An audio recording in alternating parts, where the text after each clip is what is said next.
Hollywood icon Matthew McConaughey is trademarking himself and one of his iconic catchphrases. You might recognize it from the 1993 cult classic Dazed and Confused.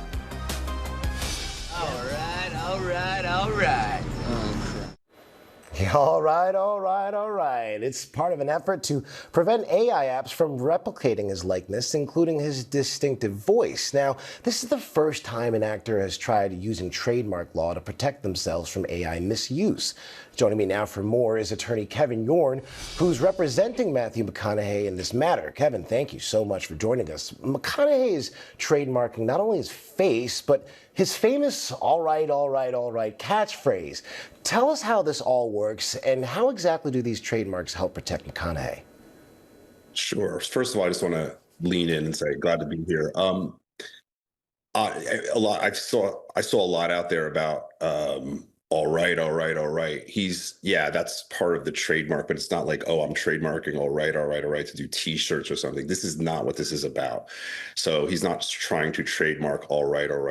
What he's trademarking is his voice, his distinctive voice, and his likeness with a sound mark for the voice and motion marks for his likeness. And the only reason get trademark protection is because, as you know, he's been in lots of movies and TV, and he's got his voice connected to that in commerce, movies and television and in other things.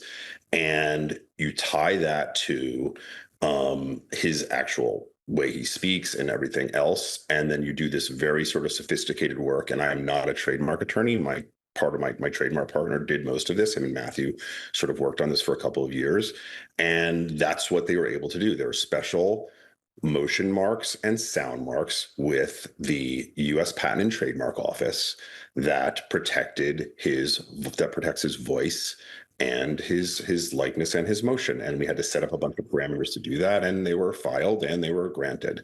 So if you go on the website, Patent and Trademark Office, you will see those there.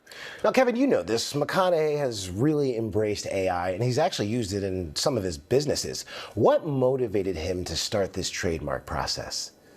Well, when you think about McConaughey, right, you tell me. So when in 2013 or 14, there was a show called True Detective, which everybody knows, right? And that was a television show that was on HBO. Matthew's mentality has always been sort of being ahead of it. So when I said to him, oh, you want to do TV? Or when they said to him, you want to do television or HBO, cable television, you're a movie star. No one had really done it before. And he was like, you know what? It's coming. It's happening. There's streaming coming. All this stuff is happening. We might as well just embrace it and be there. It's the same thing here. So what happened was he realized that, whether it's avatars or AI or synthetic likeness was there, his first thought was, let's work within this framework because it's going to be there. And secondly, let's make sure I'm protected. And what happened is he had a conversation with our trademark partner, Jonathan Pollock, and they talked about it. And we said, let's try this. Let's see what happens. And let's see, where this is going to go. So now we got the trademark file. But the truth is, the laws we have also are these state law things, right of publicity. So if somebody goes, and we'll talk about Matthew, and say, and makes an AI avatar of him that's totally fake and not approved by him, we then go after that. We sue that person and we say, you can't do that, or we don't always do that, but if we want to do that, we can do that. But we use state law right of publicity. That only goes so far, and you have to prove it, and it's all this stuff. With trademark, actually puts the burden on the defendant. We throw the trademark down, we say, hey, this is ours, you can't do that. And they have to prove that they were not, stealing his intellectual property. Now, what is this going to work? Honestly, I have no clue. I believe, law professors have weighed in, litigators have weighed in. It's a case of first impression.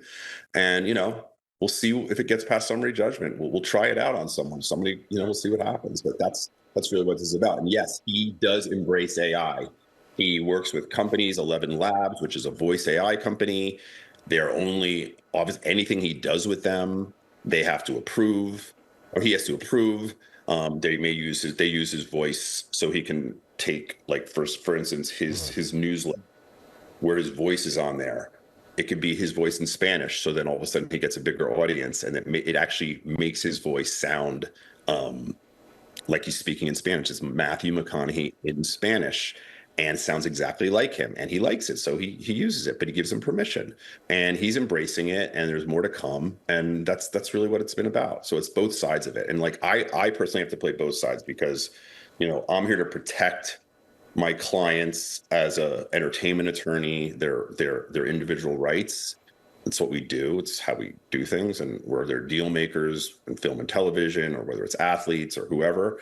But at the same time, if we actually embrace AI, we know it's coming, we know it's here, we already know it's embedded in what we do in the media business, and so we just have to create guardrails around it and make sure it's good. Like, I want to watch football right now. I don't really want to be talking to you, and I think this is amazing. But if I'm watching a football game and there's no rules to the game, it's kind of boring, right? So we're here just to kind of put some rules in there, but we embrace football. I think that's definitely here to get ahead of this, which is something McConaughey's been doing for quite some time.